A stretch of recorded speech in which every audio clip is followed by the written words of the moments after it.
Net flicks پر حال ہی میں release ہونے والی فلم فرا نے اسرائیلیوں کی چیخیں نکال دی ہیں۔ بار بار کی دھمکیاں اور وارننگ دینے کے باوجود بھی اس فلم کو آخرکار ریلیز کر دیا گیا ہے اور دنیا نے اسرائیل اور یہودی قوم کا وہ فرعونی چہرہ آخرکار دیکھ لیا جسے اب تک میڈیا اور فلم انڈسٹری میں اپنے کنٹرول سے یہ آج تک دنیا سے چھپاتے آ رہے تھے۔ اسرائیل میں آباد آج کے یہودی دراصل یہودی نہیں ہیں، کیونکہ ایک قوم یہود کوئی مذہب نہیں بلکہ ایک قبیلے کا نام تھا، لہٰذا کوئی بھی شخص اپنی مرضی سے یہودیت کو اختیار نہیں کر سکتا۔ مگر آج سے کئی سو سال پہلے سفید فوم ترکش اور رشین نسل کے لوگوں نے، جو کہ آذربائیجان اور آرمینیا کے علاقوں میں آباد تھے، یہودیت کو ایک مذہب کے طور پر اختیار کیا اور آج خود کا تعلق بنی اسرائیل یا اسی قوم کے دوسرے نام یعنی یہودی قوم کے نام سے جانے جاتے ہیں، جبکہ اصل یہودی سفید فوم نہیں بلکہ گندمی رنگت کے تھے۔ یہ قوم ہمیشہ سے ہی صافشی دماغ اور وکٹم کارڈ کھیلنے کی عادی ہے، اور آپ جانتے ہیں کہ جرمنی میں بھی خود پر ظلم ہوتا دکھا کر انہوں نے بالفور ڈیکلیریشن کے ذریعے ناجائز اسرائیلی ریاست کا وجود تو حاصل کر لیا، ان کے گھروں اور جائیدادوں پر قبضہ کر کے اور ان کو دہشت گرد اور خود کو امن پسند اور مظلوم دکھا کر، لیکن آج تک دنیا کو یہ نہیں بتایا کہ اس قبضے کے دوران کتنے بے گناہ فلسطینیوں کو شہید کیا گیا، ان کے گھر جلائے گئے۔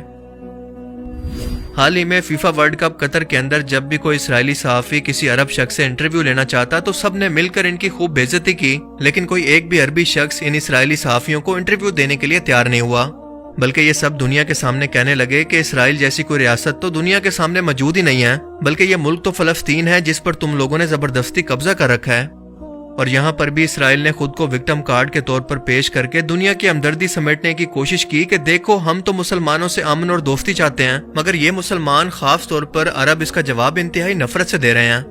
بالکل وہی منافقت جو کہ اسرائیل فلسطین کے لوگوں، بچوں اور عورتوں پر ظلم کر کے خود وکٹم بن کر دنیا سے ہمدردیاں سمیٹ رہا ہے، مگر اس ایک فلم نے یہ ساری کی ساری منافقت اور پروپیگنڈا کھول کر دنیا کے سامنے رکھ دیا، جس کا نام ہے فرا۔ اس فلم کو اردن کی ایک عرب فلم ڈائریکٹر نے تیار کیا ہے، جس کی کہانی کے اندر یہ دکھایا گیا ہے کہ جب 1948 کے اندر اسرائیل کے قیام کا اعلان کیا گیا تو ان فلسطینیوں کو جنہوں نے یہ رحم کھا کر اسرائیلیوں کو پناہ دی کہ یہ بیچارے اپنے عورتوں بچوں کے ساتھ سمندر میں اور کہاں دنیا میں در بدر بھٹکتے پھریں گے، ان لوگوں پر رحم کھا کر انسانیت کے ناطے ان کو پناہ دی تھی، لیکن جس چیز کی فطرت ہی یہ ہو کہ اس نے ہر صورت ڈنگ مارنا ہے، وہ سانپ ہے، وہ اپنے اوپر احسان کرنے والے کی بھی جڑیں کاٹتا ہو، اس کے خلاف سازش کرتا ہو، آخر وہ کب تک اس سے خود کو باز رکھ سکتا ہے؟ اور بالکل یہی کیا فلسطینیوں کے ساتھ یہودیوں نے۔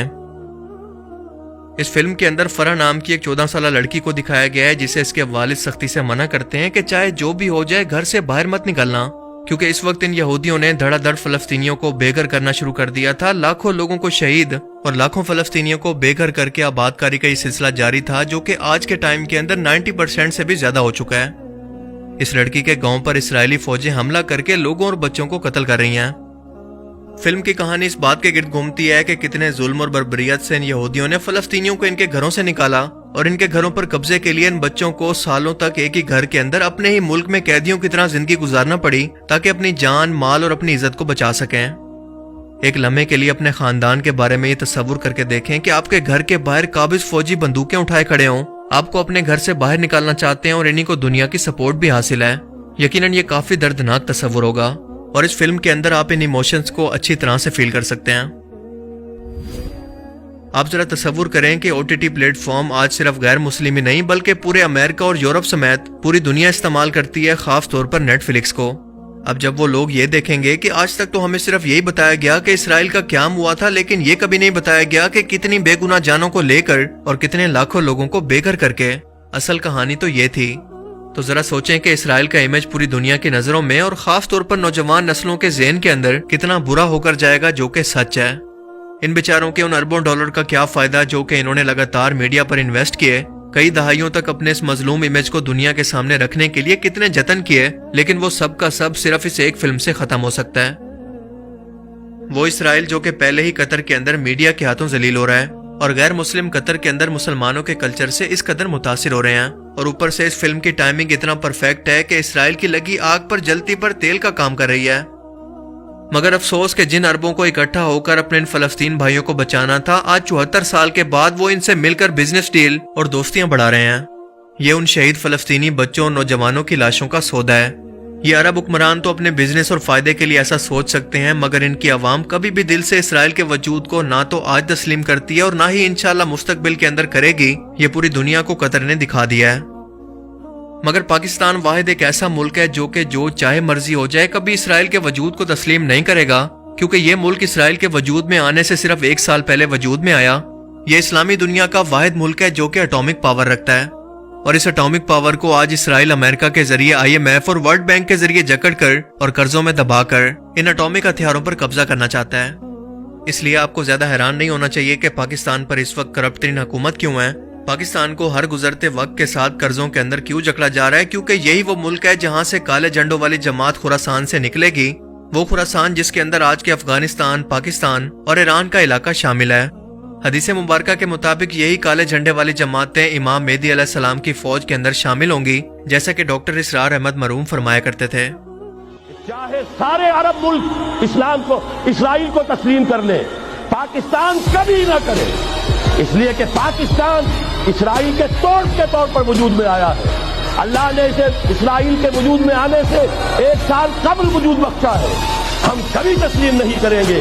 اصل میں تو جنگ ہمیں کرنی ہے، مقابلہ ہمیں کرنا ہے، وہاں تک تو ہماری فوجیں جائیں گی، حضرت مسیح کے ساتھ ہو کر لڑیں گی، حضرت مہدی کی مدد کریں گی۔ یہ سارا کا سارا رول تو اللہ نے ہمارے لیے رکھا ہے، لہذا کسی صورت عرب کرنے مجبور ہو چکے ہیں، بے بس ہو چکے ہیں۔ ان کا معاملہ جو بھی ہے وہ جانے، لیکن چاہے وہ تسلیم کر لیں، اسرائیل کو کسی صورت میں پاکستان تسلیم نہ کرے۔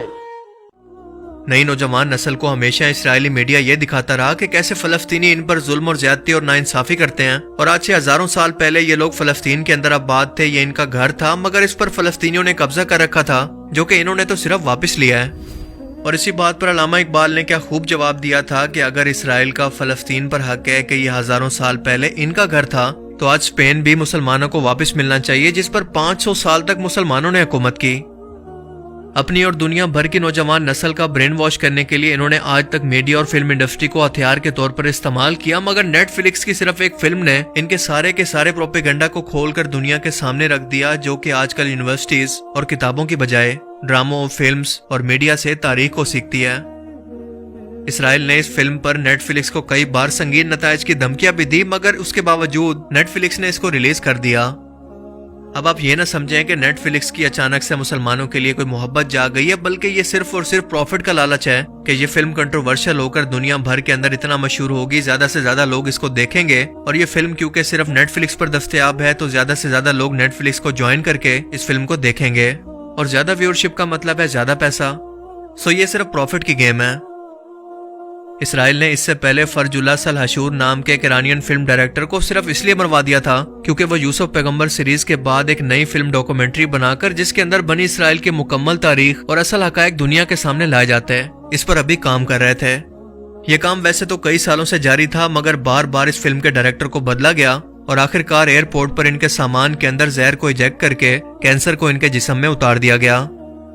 یہ ان لوگوں کا پرانا طریقہ واردات ہے، لیکن سچ کبھی چھپتا نہیں ہے، اور ہر طرح سے سچ پر پردہ ڈالنے کے باوجود بھی یہ ظالم دنیا کے اندر ذلیل ہو رہا ہے، کیونکہ اسے یہ ملک اور زمین تو مل گئی لیکن قیامت تک سکون نہیں ملے گا، اور یہ ایسے ہی دنیا کے سامنے بے عزت اور ذلیل ہوگا انشاءاللہ۔ آپ بھی اس فلم کو ضرور دیکھیں اور اپنے رشتہ داروں کے ساتھ بھی ضرور شیئر کریں تاکہ ہر شخص تک یہ حقیقت پہنچ سکے۔ مجھے امید ہے کہ اس ویڈیو سے آپ کو کچھ نیا جاننے کو ملا ہوگا اور یہ ویڈیو آپ کو پسند آیا ہوگا۔ اگر یہ ویڈیو آپ کو اچھا لگا تو اسے لائک کیجئے، اور اب میں ملوں گا آپ سے ایک ایسی ہی نئی انٹرسٹنگ ویڈیو میں۔ تب تک کے لیے اپنا بہت سا خیال رکھیے گا۔ Thanks for watching this video. اللہ حافظ۔